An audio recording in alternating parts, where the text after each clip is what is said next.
Saudara-saudari pencinta insan yang saya kasihi, damai sejahtera bersamamu. Senang bisa menjumpai saudara-saudari sekalian melalui renungan harian Kamis 9 Desember 2021, Pekan Advent kedua. Mari kita simak bersama bacaan Injil yang diambil dari Injil Matius, bab 11 ayat 11 sampai dengan 15. Aku berkata kepadamu, sesungguhnya di antara mereka yang dilahirkan oleh perempuan tidak pernah tampil seorang yang lebih besar daripada Yohanes Pembaptis. Namun yang terkecil dalam kerajaan sorga lebih besar daripadanya.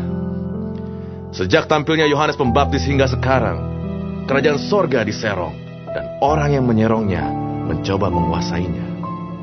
Sebab semua nabi dan kitab Taurat bernubuat hingga tampilnya Yohanes. Dan jika kamu mau menerimanya, ialah Elia yang akan datang itu. Siapa bertelinga, hendaklah ia mendengar. Saudara-saudara terkasih, penginjil Matius hari ini memperkenalkan kepada kita sosok Yohanes Pembaptis. Sosok Yohanes menjadi semakin keren dan besar ketika penginjil mengetengahkan kesan Yesus sendiri tentang siapa itu Yohanes Pembaptis. Yesus mengakui saudaranya ini sebagai seorang nabi yang besar.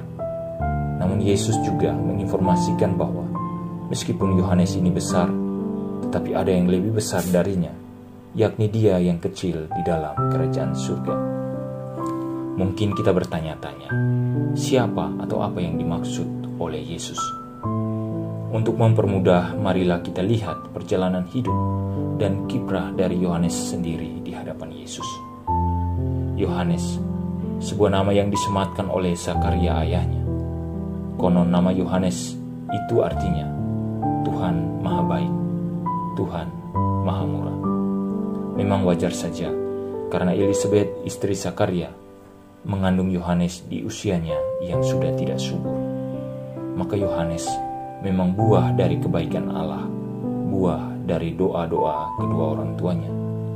Sebagai buah dari doa, Yohanes tentunya milik Allah dan diberi tanggung jawab tertentu, yakni mempersiapkan jalan bagi Yesus. Orang sering mengatakan bahwa kualitas seseorang dilihat dari apa yang dia kerjakan. Soal kualitas ini, Yohanes Pembaptis tak perlu diragukan. Banyak orang mengaguminya, bahkan menganggapnya sebagai Mesias. Namun Yohanes menolak. Ia mengatakan, saya bukan Mesias. Saya akan mau mengatakan bahwa saya hanya petugas untuk mempersiapkan jalan untuk dia yang akan datang. Dan dia yang akan datang lebih besar daripadaku. Membuka tali kasutnya pun aku tak sanggup. Jika aku membaptis dengan air, dia akan membaptis kamu dengan Roh Kudus dan dengan api. Saudara-saudari, biasanya orang yang bertugas membuka tali kasut adalah hamba. Namun Yohanes Pembaptis justru mengatakan bahwa untuk membuka tali kasutnya pun ia tak layak.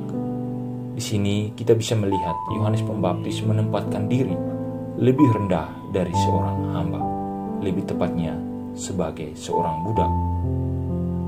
Untuk alasan inilah Yohanes Pembaptis mengungkapkan sebuah pernyataan yang sangat dalam. Biarkan dia semakin besar dan aku semakin kecil. Dari informasi ini kita bisa menangkap bahwa yang kecil di dalam kerajaan surga yang dimaksudkan oleh Yesus adalah dirinya sendiri. Untuk itu, mari kita belajar dari Yohanes, bahwa sehebat apapun tugas yang kita emban, tanggung jawab yang kita miliki, Tuhan tetaplah Tuhan, Tuhan tetaplah Tuhan. Sehebat apapun itu, kita tetaplah hamba, bahkan menjadi budak karena dosa. Namun kita bersyukur, Yesus Kristus datang mengangkat kita menjadi saudaranya, sahabatnya, dengan menyerahkan dirinya sebagai tebusan atas segala kelalaian, kesalahan, dan dosa-dosa kita. Mari kita belajar dari sosok Yohanes ini. Pertama, kita sadar bahwa setiap kita yang lahir di dunia ini bukan kebetulan. Apapun itu situasinya, kita semua adalah buah dari doa-doa dan juga buah dari rencana Allah sendiri. Kedua, setiap pekerjaan yang kita lakukan harus menjadikan Tuhan semakin besar dan dimuliakan. Jangan gelisah, jangan khawatir.